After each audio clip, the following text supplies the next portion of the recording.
Français, française. Super absurde, héros nocturne raté, protecteur autoproclamé des rebuts de la République, alias Monsieur Suricate, notre professeur émérite de frugalisme hardcore le jour, avait pris une grande décision, exploiter jusqu'à la moelle sa pseudo-intelligence, sa résilience de boutiquier fauché, ses gags de beauf et sa fourberie d'insectivore pour rallumer la flamme d'un peuple en voie d'extinction sociale. Quoi? Il vole maintenant ce con. Équipé de son matos de justicier discount, une parodie de Batman de Wish sous méthadone.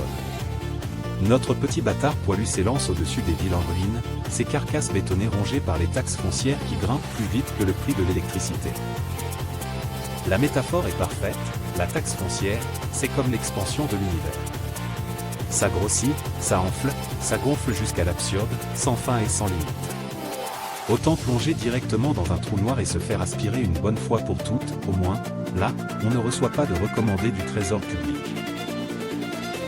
Parachute bricolé avec des rideaux de grand-mère, notre héros débile se jette dans la nuit noire.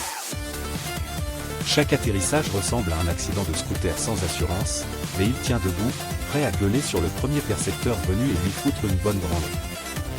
Ah bah non. Le courage et la baston à la dure, c'est pas son délire. Notre animal en latex mauve ne se jette pas dans les flammes de la révolte à coups de barre de fer. Non. Lui, il colle des putains d'affiches la nuit à moitié de travers, avec de la colle à tapisserie premier prix. Pas de sang, pas de baston, juste un mur moche tapissé de conscience sociale. Mais attention, faut pas se tromper. Coller une affiche aujourd'hui, c'est déjà un acte terroriste pour l'État. Avec un peu de bol, son affiche militante finira décrochée par un éboueur payé au lance-pierre, ou photographiée par un drone fiscal qui signalera direct l'infraction à Bercy. Et le pire? Super absurde le sait. Il s'en fout. Parce que ce n'est pas la victoire qu'il cherche, c'est la petite humiliation symbolique. Casser les couilles au système avec des bouts de papier gluant.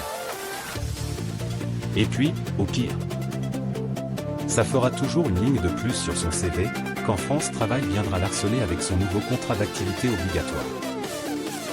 Tu parles d'une carrière de sauveur de la France. Debout, les gueux.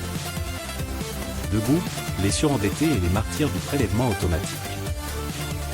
Debout, les gladiateurs du Sourimi et les révolutionnaires du pot de yaourt Lidl. Debout les esclaves de la taxe d'ordures ménagères qui paient même pour des poubelles jamais ramassées. L'heure n'est plus aux larmes mais est à la rage absurde. Des pouces vers le haut.